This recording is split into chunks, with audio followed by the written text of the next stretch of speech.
Hello friends, स्वागत आहे तुमचं दीपालीज कुक स्टुडिओमध्ये। आज मी तुम्हाला छान अशी लाल माठची भाजी बनवून दाखवणार आहे। त्यासाठी बघा, इथे लाल माठ छान स्वच्छ धुवून चिरून घेतलेला आहे।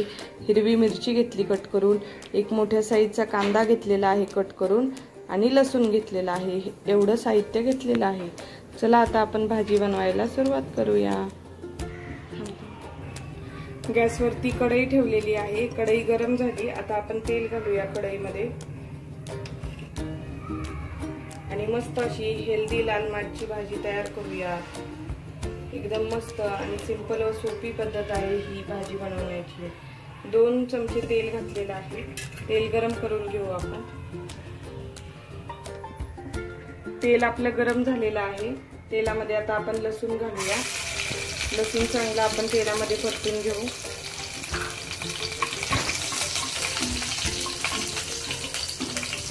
लसूण परतल्यानंतर आपण बाकीचं पण साहित्य घालूया आणि छान परतून घेऊ तेलामध्ये। लसूण बघा लालसर होत चाललेला आहे। आता त्यामध्ये लगेचच कांदा आणि मिरची घालू आपण। तेलामध्ये आता आपण मिरची घालूया, लगेचच कांदा घालूया।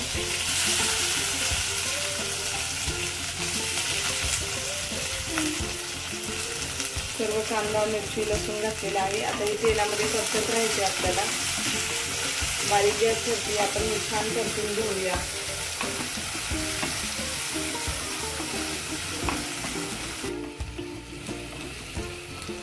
कांदा आपला छान असा फ्राय झालाय बघा तेलामध्ये। कांदा मिरची लसूण मस्त असं तेलामध्ये फ्राय झालेला आहे।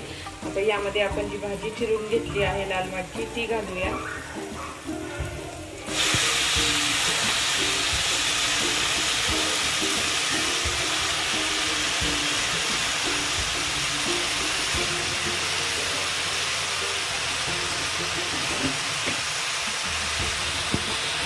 भाजीमध्ये आता आपण मीठ घालू, चवीनुसार मीठ घालायचं। छान असं या भाजीसोबत भाकरी चपाती तुम्हाला आवडेल ते खाऊ शकता। एकदम छान लागते खायला आणि हेल्दी सुद्धा आहे। आता हे चांगलं मिक्स करून घेऊ आपण।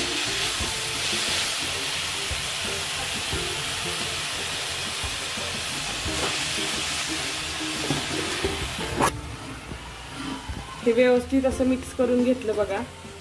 यामध्ये आता एकदम थोडंसं पाणी घालू आपण। पाणी घातलेले परत एकदा मिक्स करायचं आणि झाकण ठेवून आपल्याला 1-2 ते 3 मिनिटं भाजी छान शिजवून घ्यायची आहे। एकदम छान अशी भाजी तयार होते। यावर आता आपण झाकण ठेवूया आणि 2 ते 3 मिनिटांनंतर आपण पाहूया आपली भाजी कशी तयार झाली आहे। आपली भाजी शिजली का आपण पाहूया। भाजी आपली व्यवस्थित अशी शिजलेली आहे बघा। आता यामध्ये आपण थोडंसं शेंगदाण्याचं कूट घालू।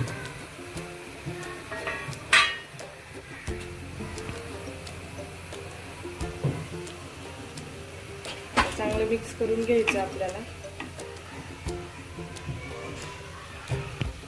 एकदम हेल्दी आणि टेस्टी अशी ही आपली लाल माठची भाजी तयार झालेली आहे। रक्तवाढीसाठी अतिशय उपयुक्त अशी ही लाल माठची भाजी आहे। नक्की तुम्ही पण करून बघा ही रेसिपी। हे बघा छान मिक्स करून झाली आणि छान अशी आपली भाजी शिजलेली पण आहे। आता आपण एका बाउलमध्ये काढून घेऊया। या बाउलमध्ये मी आपली लाल माठची भाजी काढून घेतलेली आहे। तुम्ही बघू शकता किती छान अशी आपली लाल माठची भाजी तयार झालेली आहे। तुम्ही पण नक्की अशा पद्धतीने ही लाल माठच्या भाजीची रेसिपी करून बघा। माझी रेसिपी तुम्हाला कशी वाटली नक्की मला कमेंट करून सांगा।